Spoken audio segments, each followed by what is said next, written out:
Hello YouTube, so today we're going to talk all things running. Questions on my Instagram about my running journey, things I do before a run, training plan, nutrition, recovery, injury prevention, and we're going to answer all your questions here. So I hope you're ready. Sit down, get a coffee, get a prebiotic soda, anything like that, and I'll answer your questions now. For starters, how did I get into running? I talked a little bit about this in my Get to Know Me video, so that is a long video if you want to go watch that. Short version of it is that I got started from running when I quit playing college volleyball, which was my junior year of college. So I've been running for a little bit, about 5-ish years now. When I quit playing college volleyball, I was kind of sick of going to the gym and following a training program for my whole life, basically.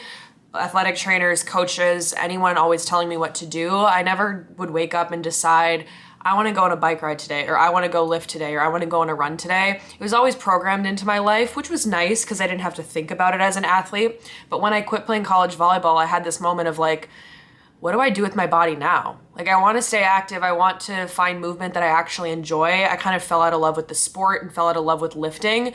And I thought, running, let's try it. It's the most democratic, free thing. I just need a pair of shoes and I can just head out the door and run around New York City. It also coincided with this period where I wanted to explore New York more. I was so busy and stressed out my first 2 years of college that I feel like I didn't even know what was going on in New York City. So my first run, I remember I was in my dorm in the East Village. I put on some random pair of like volleyball shoes that I had, like cross-training shoes, grabbed my wired headphones, put them in, and was like, I want to go see the Statue of Liberty today. My first run was running from my dorm down to the Statue of Liberty, and then I think it was way too much, so I just city biked back to my dorm. So much fun. My approach to running was just, I want to sightsee, I want to do something fun, I want to hang out with myself, I want to have a relationship and a dialogue with myself and my body. I've never had that before. Obviously my first run was hard, and I think I had another mentality of like, I want to get better at this and I want to master this. I'm still not a master by any means, but get better at something and have a dedication to myself and a practice and a ritual and a routine, and that's why I think running stuck for me. From that point on, I don't remember exactly how it went down. I think I would just run a few times throughout the week, maybe go to like a spin class, maybe go lift or something like that. But I knew that I started to love the movement of running. It felt really good in my body. And that time of my day was my alone time. It was like my sacred time of day when I could go on my run. It was this jumping off point of starting this journey of self-reflection, which I know sounds super cringy and corny and whatever, but I'm a cringy and corny person. And running is great about the running, but running really changed who I am as a person. I'm so much more reflective and in touch with myself and know myself better now that I have this thing in my life that's like a ritual that I return to. I told myself I would never race when I first started running. I was not interested in Marathon World, 5K, anything like that. I wanted to do something by myself where no one knew how far I was going, how fast I was going. Competitive athletic environment, you know, you're testing your hang cleans next to all your teammates and trying to get the highest score. I was just so sick of the comparison, and I wanted running to be just like my thing by myself. And I really made it my thing for a very long time. Once I signed with Hoka, and if you're curious how that happened, I'll give you the skinny. It's also in the Get to Know Me video. But Hoka saw a few of my TikToks where I was like organically mentioning them. They DM'd me one video for them, and then they're like, we'll pay you. Then it led to multiple videos, and then it led to a yearly contract. And I'm on my second yearly contract with Hoka now. Contract with Hoka, there's a section where it talks about races. Hoka sponsors a few races, and if I wanted to run them, they could get me in there. So I thought long and hard about it. I was like, I'm never gonna race, I'm never gonna do that thing. But I came around to the idea of it being an opportunity, not being a punishment thing, like I need to go run this race and prove it to anyone. I didn't feel like I had to prove it to anyone externally, but I wanted to prove it to myself. And I think I hit a point in my running journey where I wanted to add a challenge to it. But for like 4 years of my running, I was never going anything more than 5 miles. I was not doing anything long distance. And I still don't even know if I want to categorize myself as a long distance person, because I was training for my first marathon, got injured, and now like my training plan, I don't have one because I'm not training for anything currently. So we'll TBD on if I'm a long distance girly or not, just based on my body and my goals and all of that as I kind of get back into running. The question I got was probably my most common question, was how to get started in running, advice for beginners, and how to get better at running. So for starters, I think you really have to ground yourself in a why. If you're gonna start anything in your life, you need to have a really solid reason to do so. Otherwise, it's not gonna be a habit that really sticks. Why has to be like a deeper spiritual thing for me. It can't just be like, I wanna run a marathon one day. I know that's a lot of people's why, and that's totally valid. For me, it's more of like, I wanna have a routine with myself. I wanna have dedication and commitment to make myself a better person, whether it is running or what running brings out for me in other aspects of my persona. That's like what running does for me. So I think it can be totally like an athletic goal that you want with running, but it also can be like, I'm really struggling with anxiety. I need to just like get something out and go on a run every day, or like every other day, or like once a week or twice a week. I think those are awesome goals to kind of track too. So logistically, how to get into it. So you're not going to want to start and be like, I'm going to go run 10 miles tomorrow. Your body's not going to be able to do it. And also, if you were to do it, your recovery is going to be bad and you're probably going to get injured, bad form, whatever. Just, you don't want to set yourself up on like getting into it way too fast. So I have 2 ideas for you. The first one's going to be a program called Couch to 5K.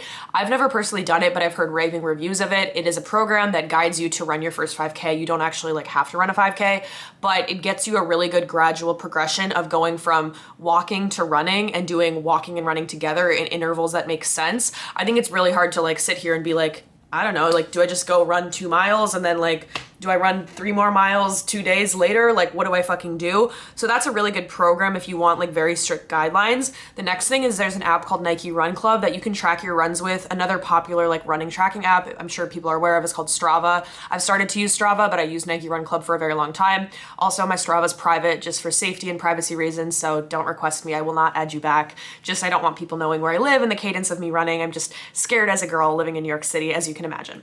So yeah. But Nike Run Club does have guided runs in the app, and you might be thinking, I don't want to listen to some bastard like talk in my ear while I'm running.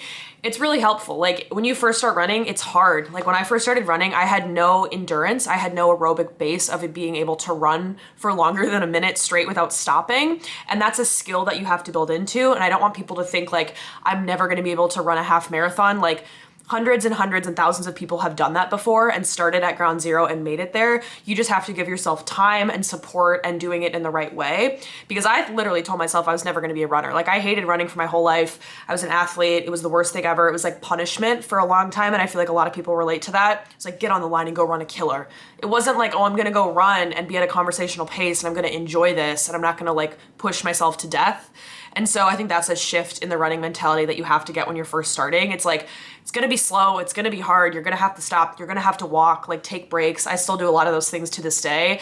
And those are totally acceptable parts of running. And you shouldn't feel any sort of guilt or shame about incorporating that into your running regimen. So I was just saying, running should never be like a max effort thing. There are times and places for max effort running. I'm going to talk more about aerobic training and types of runs that you can program throughout your week. But every run shouldn't be to kill yourself. Every run shouldn't be like your heart rate at a max. It should be something that is conversational. You can look around, you can talk even, like depending on the threshold and type of run you're doing. So get that in your head that it's not going to be something that is sprinting for 30 seconds as fast as you can, and then running becomes a lot more enjoyable. But I think there's an ego piece with that, which is hard to unravel of, holy shit, I'm running like a 13-minute mile right now. I think a lot of people feel like, oh my God, I'm not even running if I'm running that slow. No, that's a great pace. Like at that pace is great for people of many abilities and many different running goals. You should never feel ashamed about what pace you run. That's why for me, like on social media, I don't really share what pace I'm running at or weekly mileage or anything like that. One, I don't just share comparison stuff like that. I'll literally never post what I eat in a day. I'm never going to post like a week of workouts with me. And some people might think that's harsh, but like I'm not licensed and registered in anything exercise science. And I don't want you thinking that like I even know what I'm doing, if that makes sense. Like I know what I'm doing to a degree, but not enough to give you advice. So that's kind of why I never post my weekly mileage, training plan, or something like that, but I'll give you kind of ideas on where to start, I suppose. Establishing a running routine is all about frequency. I think it's so much more beneficial for you to go on 2 runs a week that are 2 miles versus 1 4-mile run, because you are establishing a routine of like, here's what I do before, here's I put on my clothes, I do this dynamic stretching, I eat this before, I'm on my run, I listen to this music, after my run, I do this, I cool down, I eat this food, I do recovery stuff. You're programming into your lifestyle like a commitment that I want to be a runner, and this is what I have to do in order to get this into my life. You know, habits take 21 days or whatever the fuck to build, and I think that's a better way to go about it versus making running like a random activity that you kind of do here and there. The question was about running groups. Should you join one? If they're in your area, they're a great way to meet other runners if you don't know anyone in your community. I didn't really run with other people prior to like honestly this year, and now I have my own run club with Hoka, which has been awesome to meet other runners in New York City, specifically like young women, which is like my main demo on socials, and it's just been awesome to see people interact and make friends and stuff like that. Run clubs are great for socialization, meeting other people, kind of getting an idea of like runners in your area, but I think that you should really focus on running by yourself in the beginning, and here's why.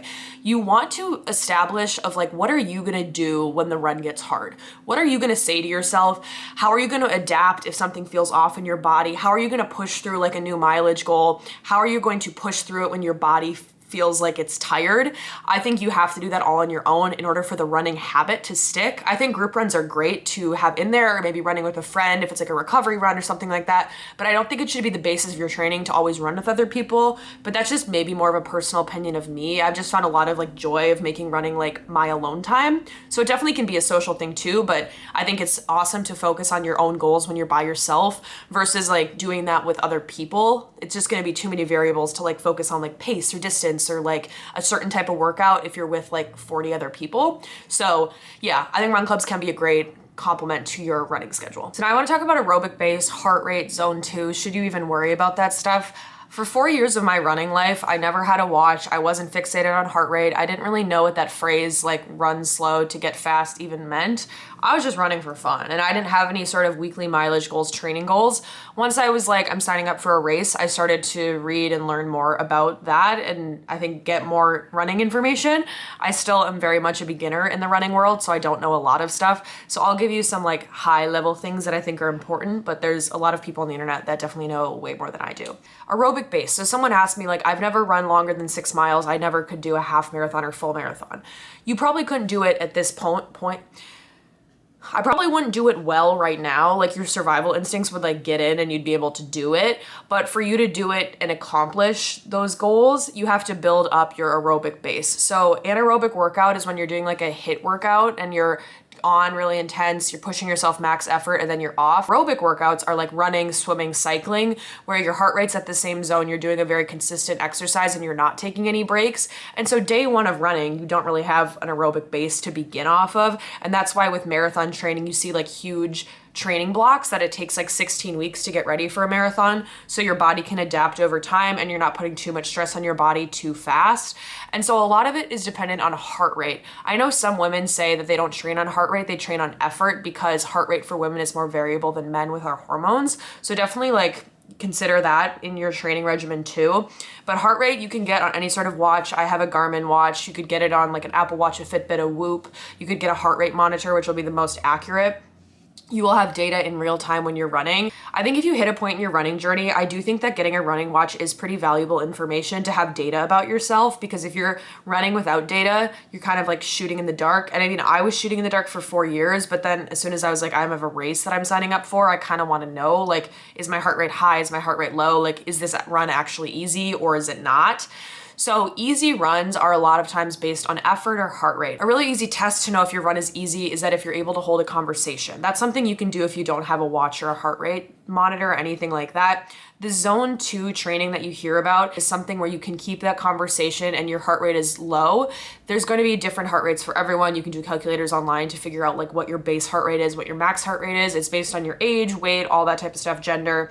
So you can calculate that online. It's good to keep in the back of your head when you're training, because there are different types of runs that you should incorporate in your week if you're training for something. If you're not training for everything, like I think run to run, like just have fun with it.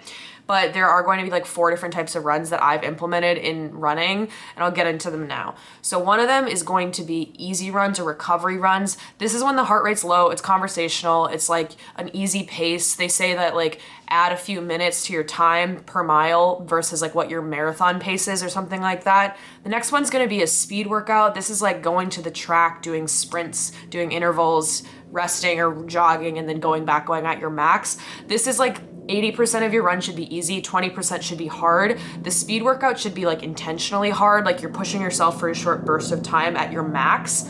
And then there's also like threshold runs. So this is like more specific to marathon training, but you're gonna wanna run at a slower pace and then run like a chunk of miles at marathon pace and then kind of cool down. That's more technical. And then a long run. So like marathon programs all just have like run 10 miles this weekend, run 13 miles this weekend. And that's like a different type of run. Those type of runs, it's really important to practice fueling if you are training for a race, because if you're just gonna try fueling on day of the race, your body's like not gonna know how to digest it. So you have to practice that. And I definitely recommend if you are training for a race, like practice that every single like weekend that you have a long run. In terms of running effort, if you're just someone like, hey, I don't wanna train for a race, I just wanna be a casual runner, just go on effort. Like go on, are you able to hold a conversation? Are you able to enjoy the run? Are you able to look around you and like see stuff? Or are you just kind of running to kill yourself and it's like way too hard, you have to stop, you have to take breaks?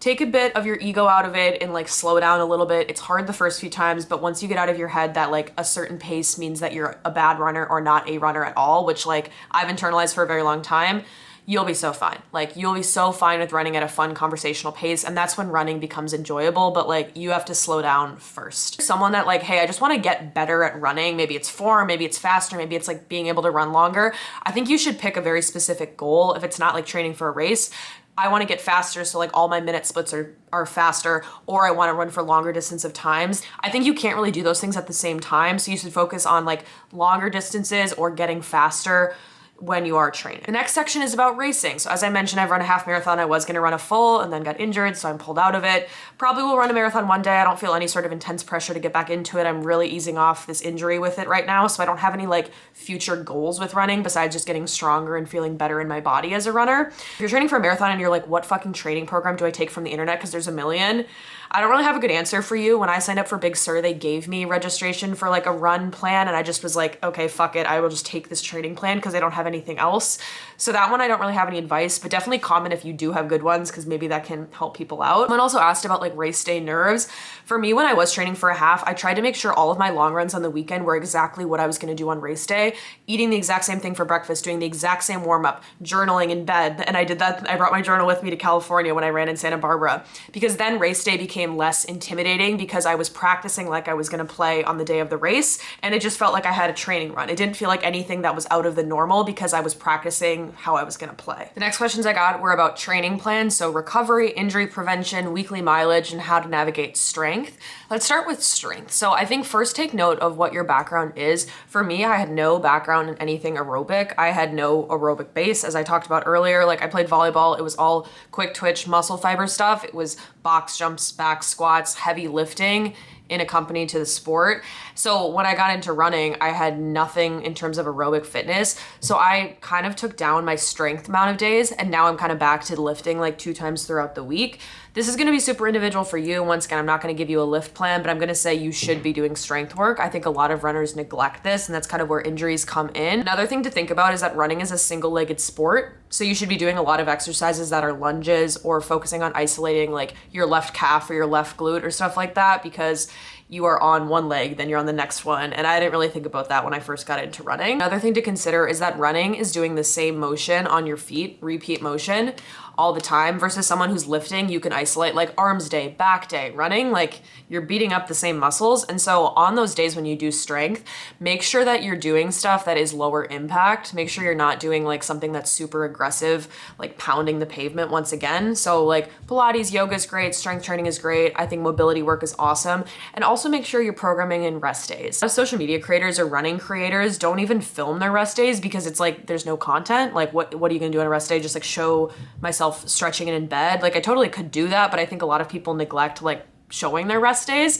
But I take rest days. I take 1 to 2 a week, and that's what's worked best for me. Definitely take more if you feel like your body needs it. There's no perfect amount of rest days that work for you. When you start running, everything's going to be like relatively harder versus like I've been running for 10 weeks consistently now. So I think play around with rest days, strength days, recovery days, mobility days, and figure out a routine that works for you. Next question was about injury prevention. I've been through a lot of injuries. I'm currently rehabbing my stress fracture in my knee, going to PT for it, and that's going to be your biggest piece of advice. Catch injuries early. Taking a few days off is much better than taking months off. And I think keep that in the back of your mind. I know if you really love running and you have to take days off, it sucks mentally because it's like your time alone, your pride and joy, your thing you want to do. But trust me that it's so much better to focus on injuries when they first come up of like, my left glute feels really weird when I'm running. And then you try another run and it's like the left glute feels weird again. That's a signal that you need to check that out. Definitely get a PT if you are someone that's considering training for like a half or a full or something more serious. Even if you're not injured, like you are going to prehab to prevent those injuries by doing certain strength exercises. Another person asked about running form. You can get a gait analysis. Look at your body when you are running, like where do your feet land, how are your hips, is one foot doing something different than the other? And it can give you like a report on your running economy, so how efficient of a runner you are. Don't really self-diagnose like your gait, and if you have issues, you could honestly film yourself and slow it down if you really want to look at your gait for stuff like, are you overstriding? Like when your foot Overstriding is like this. I'm a person, these are my legs. When your feet land in front of you, that just is something that's gonna lead to a lot of knee pain. I have an issue with overstriding, so I'm like familiar with that one. Like you could film yourself and then like diagnose yourself with overstriding, but I think it's hard to get in your head like that. So I didn't focus much on running form when I first started, but now like coming off of injuries and working with PT, it's been something that I'm really specific about fixing. And next thing about recovery, I'm a big recovery girl. I have to get my 8 hours of sleep. I'm really consistent with like supplements I take, nutrition I take, because I know if I don't do those things, I will have a bad performance. I know there's a lot of runners that like don't stretch and they'll just like go kill like 6 miles. I can't do that. I have to do everything perfect and then I like still get injured. So it's just gonna be depending on your body. Epsom salt baths are a great thing to do. You can do foam rolling, icing, taking a tennis or lacrosse ball and massaging.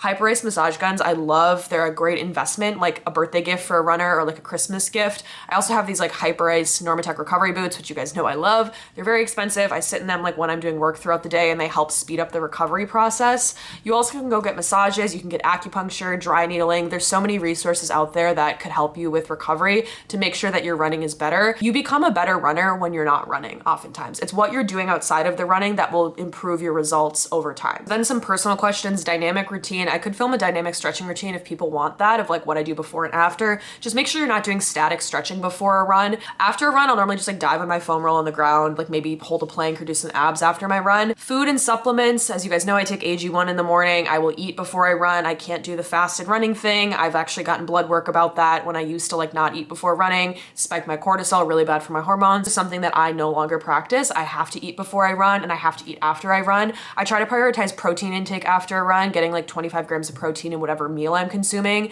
I like protein powder just because they're a little bit of a crutch if you don't want to like go cook salmon or something that's like super intense. And then before a run, I kind of focus on carbs. So I eat a lot of honey, oatmeal, fruit, stuff like that, where it's just easy to get in my body. I take like an hour to digest food before I start running. So like I have to backtrack and like plan when I'm gonna wake up and eat and then do all of the other stuff while I'm like digesting. So that's gonna be something to play around with. Also, if you're going on long runs with the gels, like that's another trial and error with the gels. When I was using gels for like training for the races, I like the honey stinger ones. Next one is about weed. So the short version of it, I run with a running group in Brooklyn called Rage and Release. I was introduced to them by the company Joggy, which is a CBD company for runners started by Ty Haney, who you may know, who founded Outdoor Voices.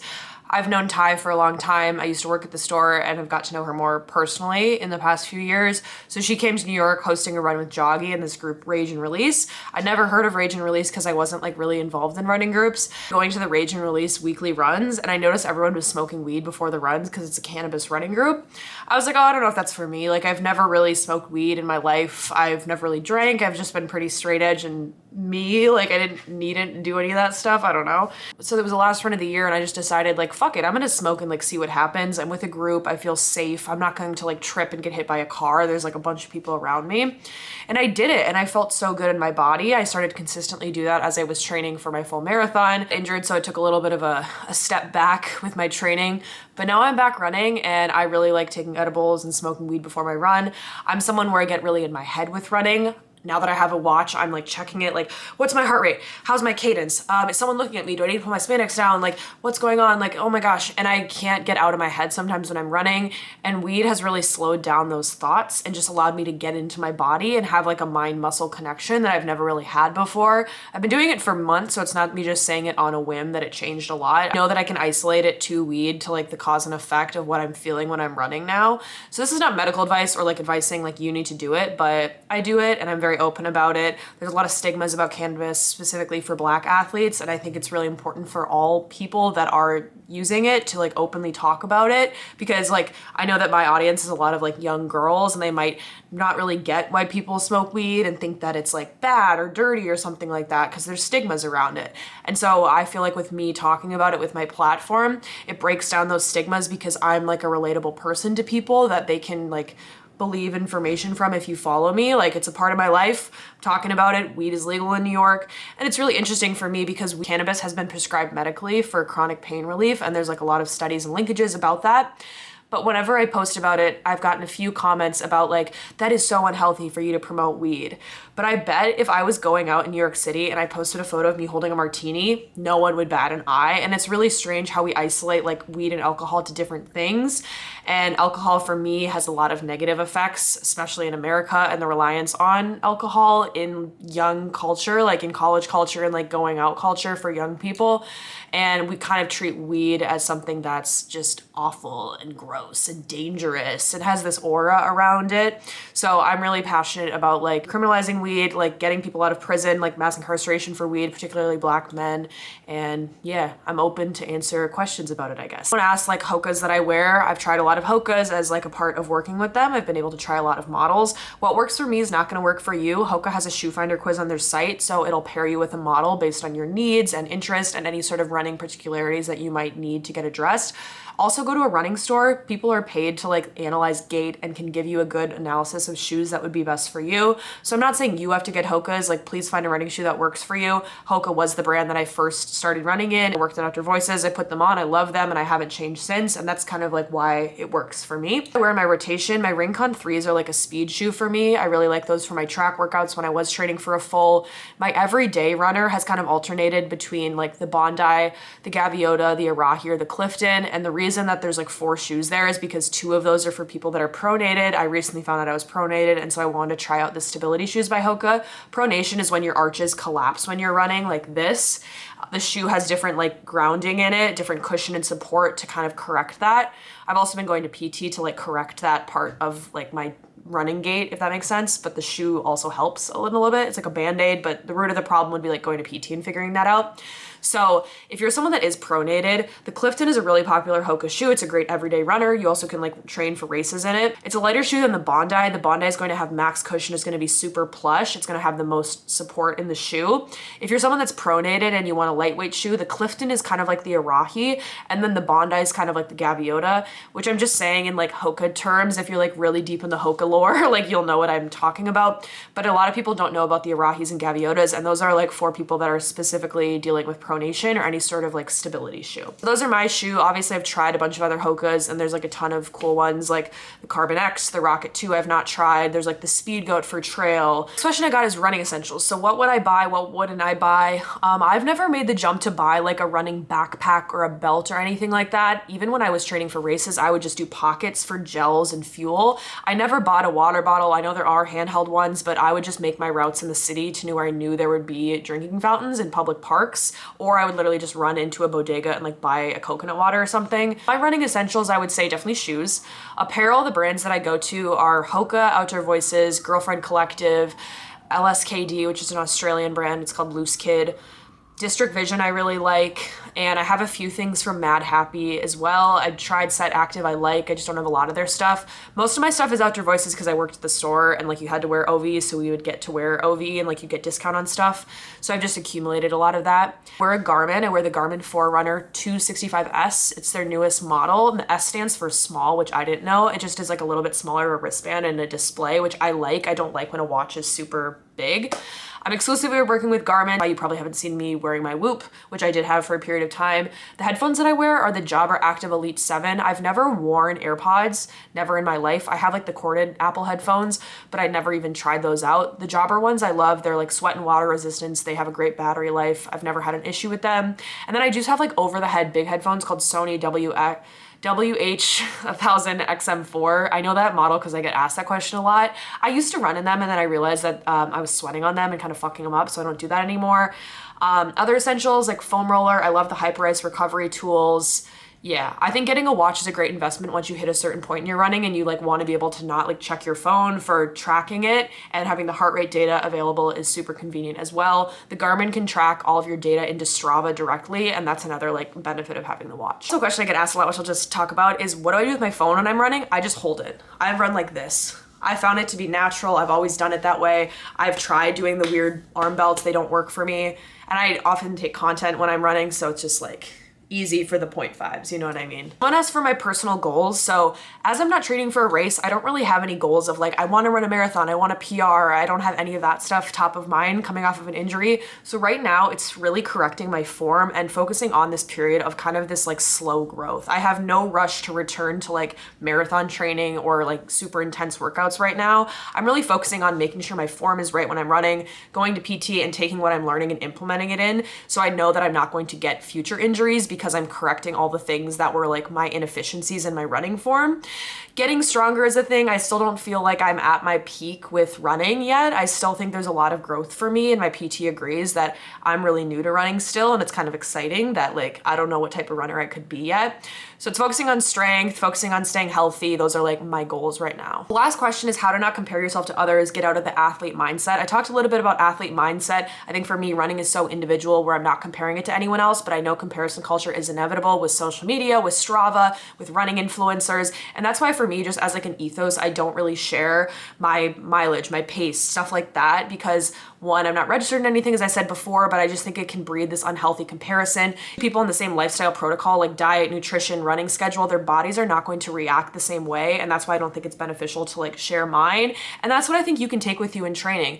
You don't need to compare yourself to other people. Everyone's on their own journey. Like even if you have goals that other people also have, you're not going to get to point B by doing the same thing as them. Like let's say you want to run your first marathon. That's going to be a different journey for everyone. Another thing in terms of nutrition that's been really important for me personally are electrolytes. I've talked a lot about it on CMOS for Earlies. We did a whole episode about it if you want to go listen.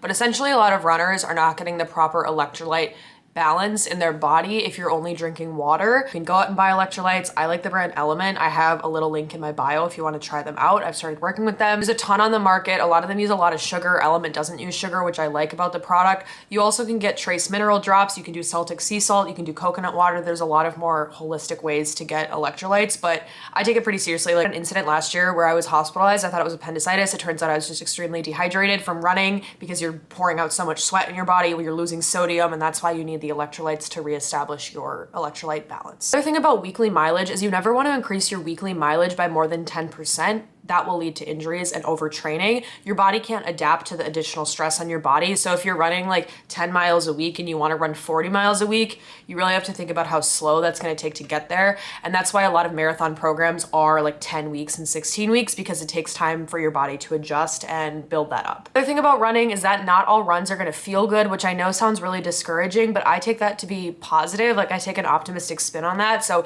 if you don't feel perfect while you're running, that's okay. Focus on like other stuff. What does the city look like? Are you happy with your outfit? Like, I don't know, focus on like mental stuff you need to work through if the body's not there. Cause some days it'll all click. The body's there, the music's great, the sun is shining, and those will be the beautiful, like perfect runs. But a lot of times runs are shitty. And I think just accept that and move on with it and it'll be okay. You just have to think about the process. And I think running, you have to enjoy the process. You have to enjoy the recovery stuff and the nutrition stuff and the dynamic stretching. It can't just only be about the miles on your feet that you accumulate. I was saying, if two people were training for a marathon, any two people, they're going to have different needs on how to get to race day. And that's why I think it really should be individual and you have to get to know your body. I'm really big on routine. I like having certain rituals that I do before run, after run, because it makes it feel like I have this as a established thing in my life, a little segment where I know it's like consistent. It's something that I've used to believe in myself more. No one in my life expected me to be a runner. And so when I took on the challenge of like, I want to do this thing, it was so much for me. It was so much of like, I want to challenge myself. I want to see this discipline. I want to see this commitment to myself